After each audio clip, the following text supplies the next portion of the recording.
Living in Southern California, I would imagine that most of us have experienced an earthquake. That moment in which every constant and normal reality is interrupted, the ground that was once secure, the ground that was safe, begins to wobble and begins to feel like it just might break wide open.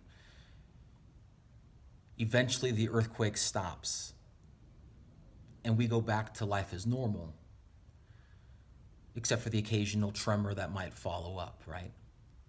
Well, all of us have experienced a tremor in our lives recently where everything that we once knew is no longer necessarily a reality. The normalcy, the security, the safety, it looks different. I think for us, the question becomes, well, how do we respond to this tremor or to these tremors as we keep hearing new sort of guidelines of pushing out farther with being asked to stay home. How do we respond? How do we move forward in this space of insecurity? I believe Psalm 62 is a great place to begin. Psalm 62 is written by King David as he is experiencing, in fact, in his own life, a personal tremor.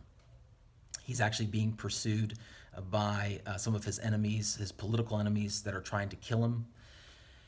And he pens and he writes down this psalm. And it's one of the few psalms of David in which he doesn't actually ask God for anything. It's not a prayer. It's a statement of belief. It's a statement of faith. And let me read to you the first couple of verses. For God alone my soul waits in silence. From him comes my salvation, or from him comes my help. He alone is my rock, and he alone is my salvation, my fortress. I shall not be greatly shaken. I was struck by those words this morning, especially the opening line, for God alone my soul waits in silence. Last night, I had a terrible night's sleep because baby Judah had a terrible night's sleep. So about 1:30 in the morning, I got up with him and rocked him and put him back to sleep. And then he woke up a few minutes later, and it went on like that for 3 hours or so. After which I finally got him to sleep, and I went out of his nursery and I realized, well, I probably can't go back to sleep, so I'll just get up. So I got up and got dressed and I started reading and I stepped outside. I don't know if you've ever done this before, but when you step outside at 3:30 in the morning, it's silent.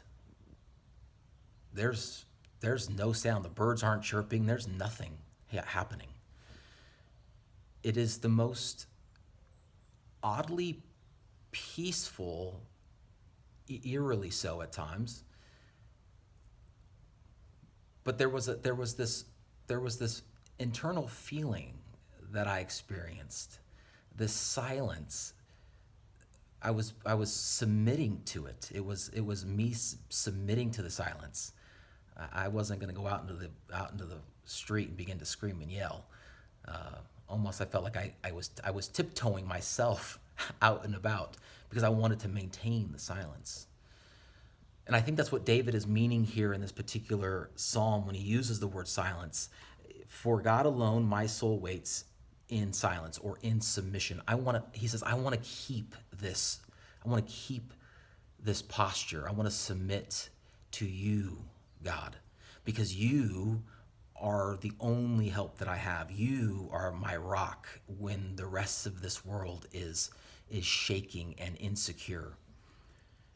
And he says, you are my fortress, and in you I will not be greatly shaken. That is a great place to begin for us today as you wait in silence for what God has already done. You wait in silence, you wait in submission to see and to hear and to experience that these tremors that we are going through are nothing, because God is your peace. God is your safety. God is your salvation. And in him, you won't be greatly shaken. I encourage you this morning to pursue righteousness and goodness, and pursue the silence, and pursue the waiting, because in silence and in waiting, there is growth and there is peace.